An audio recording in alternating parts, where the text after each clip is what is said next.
구약성경 열왕기하 2장 19절에서 25절 말씀 함께 보겠습니다.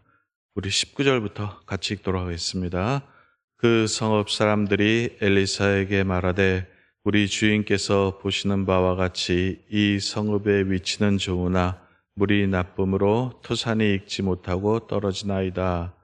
엘리사가 이르되 새 그릇에 소금을 담아 내게로 가져오라 하매 곧 가져온지라. 엘리사가 물 근원으로 나아가서 소금을 그 가운데 던지며 이르되 여호와의 말씀이 내가 이 물을 고쳤으니 이로부터 다시는 죽음이나 열매 맺지 못함이 없을지니라 하셨느니라 하니 그 물이 엘리사가 한 말과 같이 고쳐져서 오늘에 이르렀더라. 엘리사가 거기서 베델로 올라가더니 그가 길에서 올라갈 때 작은 아이들이 성읍에서 나와 그를 조롱하여 이르되 대머리여 올라가라 대머리여 올라가라 하는지라.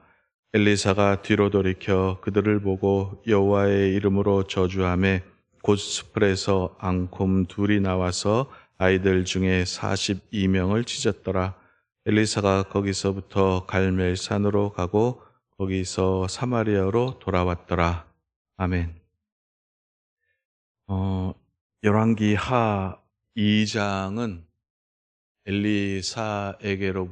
엘리야에게로부터 엘리사에게로 사역이 교체되는 과정을 그리고 있습니다. 엘리야의 사역을 엘리사가 이어받아서 더 확대시키고 더 심화시키는 그 사역을 지금 엘리사가 하고 있고, 엘리야는 아시는 대로 죽음을 보지 않고 하늘로 올라간다는 그 내용이 2장에 나와 있습니다. 쉽게 얘기하면 이런 거겠죠. 사람은 가도 하나님의 일은 계속된다 하는 그런 내용을 담고 있습니다. 2장 9절에 보면은 이런 말씀이 나옵니다. 엘리야가 엘리사에게 이르되 나를 내게서 데려감을 당하기 전에 내가 내게 어떻게 할지를 구하라. 엘리사가 이르되 당신의 성령이 하시는 역사가 갑절이나 내게 있게 하소서 하는지라. 엘리사가 이제 승천을 하겠죠. 그때 엘리야가 승천을 하겠죠. 그때 엘리사에게 말을 합니다. 내가 이제 곧 너의 곁을 떠날 텐데 그 전에 나에게 부탁할 것 있으면은 빨리 부탁해라 하고 말을 합니다. 그때 엘리사가 하는 말이 뭐냐면은 당신의 성령이 하시는 역사가 내게 갑절이나 있기를 원하옵니다 라고 말을 합니다. 예전 성경 한글판, 개역 한글판 성경에는 이렇게 말을 합니다. 당신의 영감이 갑절이나 내게 있기를 원합니다. 더블로 주십시오. 성령의 능력을, 영감을 2배로 주십시오 하는 그런 요청을 합니다. 2가지 뜻이 담겨져 있습니다. 첫 번째는 엘리사의 겸손이겠죠. 제가 스승님의 능력보다 훨씬 미치지 못하오니 저에게는 2배의 능력이 있어야 되겠습니다. 그래야지만 겨우 스승께서 하신 그 역사를 저도 쫓아갈 수 있겠습니다 하는 그런 겸손의 표현일 수도 있고요. 또 한 가지는 어떤 내용이 담겨져 있느냐 하면은 이 시대가 스승님께서 사역하시던 그때보다 훨씬 더 악해졌으니 보통의 영감은 안 되고 갑절의 영감을 저에게 주셔야지만 제가 저에게 주어진 사역을 감당할 수 있겠습니다 라고 그렇게 이제 구하는 거죠. 무슨 엘리사가 그 스승보다 더 뛰어나거나 아니면 뭐 어떤 영적인 욕심이 있어서 스승에 대한 질투가 있어서 내가 더 주목을 받아야 되겠다, 내가 더 기적을 많이 행해야겠다 하는 그런 욕심에 있어서가 아니라 스승님의 비하면은 영성에 비하면 저는 한없이 부족하오니 저에게도 그만한 영성을 주시고 이 세대가 그만큼 악해졌으니 나에게는 갑절의 영감이 필요합니다. 그것을 구합니다 라고 엘리사가 엘리야에게 요청을 하죠. 그겁니다. 이러한 기도 제목이, 기도 내용이 오늘날 우리의 기도 제목이 되기를 주님의 이름으로 바랍니다. 하나님, 세대가 악해졌사오니 점점 패역한 세대로 악한 세상으로 가고 있사오니 이 땅에서 주의 뜻을 알고 분별하고 행하기에는 제 능력으로 부족하니 갑절의 영감을 주시옵소서 하는 것이 오늘날 우리들의 기도 제목이 되어야 될 줄로 믿습니다. 그리고 오늘 본문 말씀 읽었는데 여기 두 가지 서로 상반되는 성격의 기적이 나옵니다. 엘리사가 행했던 기적인데 완전히 다른 기적이죠. 첫 번째 기적은 생명과 살림의 역사고 두 번째 기적이라고 해야 될지는 모르겠지만 저주와 심판의 사역이 지금 나오고 있습니다. 그래서 엘리사가 행한 첫 기적입니다. 하지만 이 기적이 엘리사의 사역의 성격을 이제 말을 해주고 있습니다. 앞으로 이런 일들을 할 것이다 하는 그 대표적인 것들을 말을 해주고 있는데 엘리사에게 특징이 뭐냐면은 한편으로는 살림과 생명의 역사고 다른 한편으로는 심판과 저주의 저주의 사역을 엘리사가 한다는 것을 말을 해주고 있습니다. 그래서 첫 번째 기적을 보면은 엘리사가 어느 한 성읍으로 들어가죠. 근데 땅은 좋은데 토질은 좋은데 뭐가 안 좋다 그랬습니까? 물이 안 좋아서 이게 열매가 확 열리지 않고 중간에 계속해서 떨어지니까 그 사람들이 와서 엘리사에게 부탁을 하죠. 어떻게 좀 해결을 해 주십시오 했더니 엘리사가 새 그릇에 소금을 담아가지고 물 근원을 찾아가서 샘이겠죠. 물 근원을 찾아가서 거기서 소금을 뿌리니까 그 샘이 회복되어졌고 그 땅의 토질뿐만 아니라 물도 좋아졌다 하는 그런 내용입니다. 새 그릇과 소금은 일종의 퍼포먼스고 실제적으로 하고자 하는 뜻은 어떤 의미냐면 하나님의 능력이 살렸다라는 거죠. 여호와의 선지자를 통한 하나님의 말씀이 생명을 주고 살린다 하는 그런 뜻, 그런 내용을 담고 있습니다. 치유와 회복과 생명의 말씀이 선지자의 사역이다라는 것을 이렇게 대표적으로 오늘 본문이 전해주고 있습니다. 예나 지금이나 마찬가지죠. 오늘날도 하나님께서는 그분의 사역자, 그분의 종들을 통해서 오늘날 우리 시대에 필요한 말씀을 통하여 상황에 맞는 말씀을 통하여 시대에 맞는 말씀을 통하여 우리에게 전해 주시죠. 그래서 그 말씀을 잘 듣고 순종하면은 회복과 치유와 생명의 복이 있을 것이고 만약에 그 말씀을 안 듣고 불순종하면은 저주와 화가 임하는 것은 예나 오늘날이나 똑같습니다. 여기서 한 가지 더 말씀을 드리는 것은 뭐냐면은 그때나 지금이나 참 선지자가 있으면은 거짓 선지자도 있었죠. 참 목자가 있으면 거짓 목자가 있었고 참 교사가 있었으면 거짓 교사도 있었습니다. 구약시대나 신약시대나 지금이나 똑같습니다. 문제는 뭐냐면 그거를 여러분들이 분별을 하셔야 됩니다. 깨어있는 영성을 가지고 여러분들이 정확하게 분별을 해서 저분이야말로 저 말씀이야말로 하나님의 말씀이다라고 분별을 해서 실천하고 행동을 할 때 하나님께서 복을 내려주시고 회복과 치유의 역사를 우리들의 삶에 일으켜주시는 거지 그렇지 않고 여리저리 휩쓸리면서 가면은 어쩔 수 없이 심판과 저주의 길로 우리도 따라갈 수밖에 없다는 것을 여러분들이 분명히 아시고 하나님 앞에 온전히 깨어 있으시기를 주님의 이름으로 바랍니다. 둘째 내용은 이제 23절부터 마지막 절까지 둘째 내용이 나오는데 좀 섬찟한 내용이 나오죠. 엘리사가 베델로 올라갔는데 거기 아이들이 잔뜩 나오더니 엘리사를 놀렸지요. 대머리야 올라가라, 대머리야 올라가라 하면서 엘리사를 조롱하고 놀렸습니다. 그때 엘리사가 저주를 퍼붓죠. 그랬더니 암콤 2마리가 나와가지고 그 아이들 중에 42명을 그냥 찢어 죽였다 하는 그런 섬찟하고도 끔찍한 내용이 담겨져 있습니다. 좀 충격적이고 당황스럽죠. 아니, 애들이 그럴 수도 있지.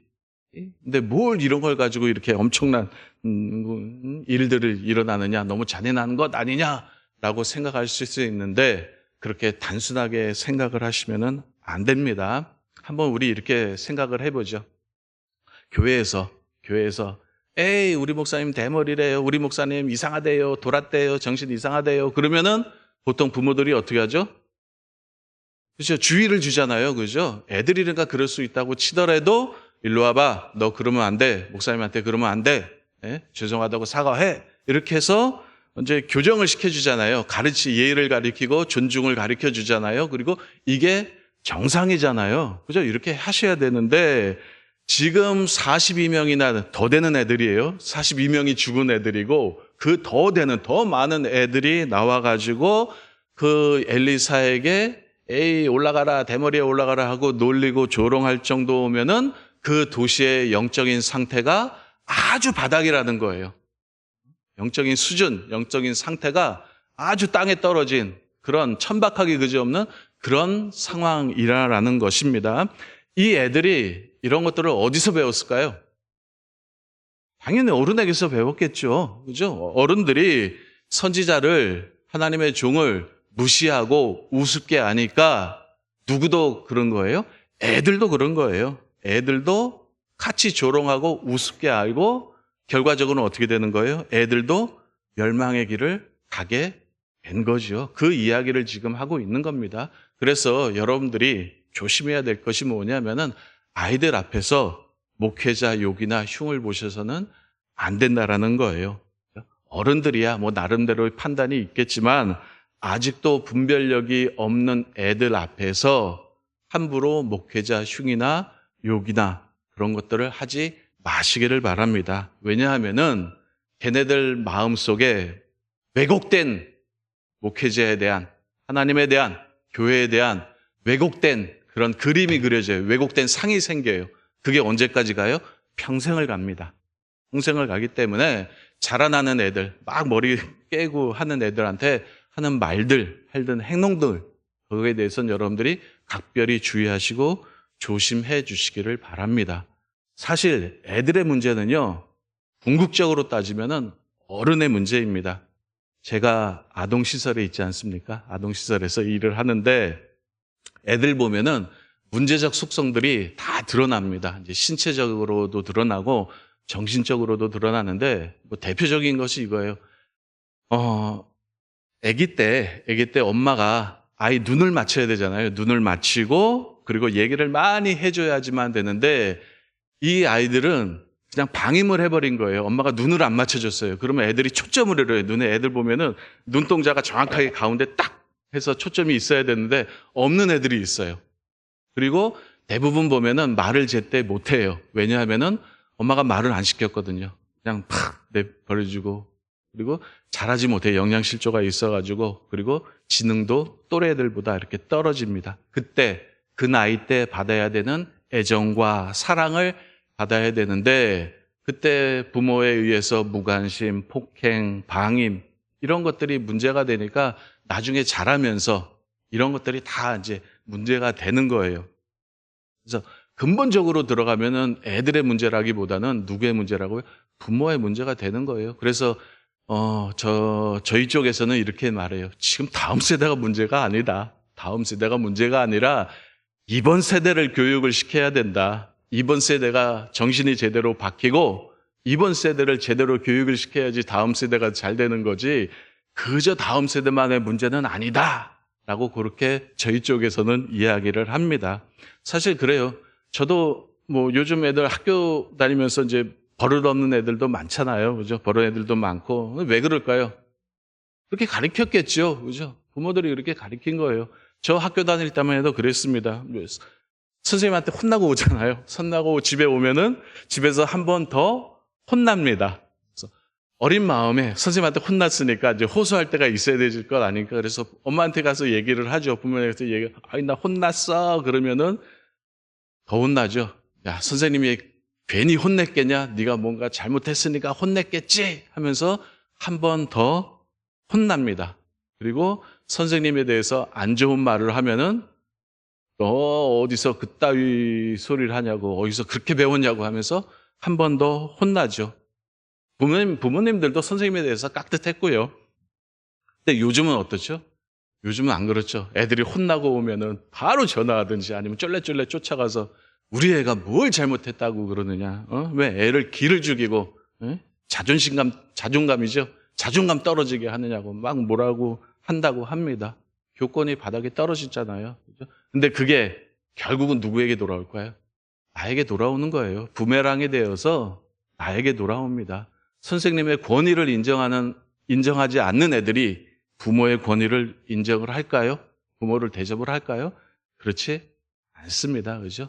참된 자존감이란 내가 잘못했으면 미안하다, 잘못했다 라고 사과하는 게 이게 참된 자존감이지, 바닥바닥 우기면서 변명하고 이 떼쓰고 이러는 거는 그냥 자존감이 아니잖아요. 그냥 알량한 자존심 세우는 거잖아요. 자존감하고는 전혀 관계없는 그 알량한 자존심 그거 하나 세우고자 그렇게 애들을 교육하는데, 그렇게 하면 안 된다라는 거죠. 그래서 제가 이 본문 통해서 드리고자 하는 말씀이 뭐냐 하면은, 영적인 권위를 무시하면은, 요즘 권위가 많이 없어진 세대잖아요. 그죠? 그럼에도 불구하고 여하튼 간에 영적인 권위가 없어지면은 하나님의 심판이 같이 따라온다는 그런 내용입니다. 그래서 오늘 말씀 결론을 드리면은, 참된 영적인 권위를 존중하며 하나님의 복 받는 자들이 다 되시기를 바랍니다. 그렇게 할 때 삶의 치유와 회복과 생명력이 풍성한 삶을 우리가 누릴 수 있다는 것을 여러분들이 믿으시고 영적 권위가 회복될 수 있도록 주님 도와주옵소서. 기도하는 하루가 되시기를 주님의 이름으로 바랍니다. 우리 기도하겠습니다. 우리 말씀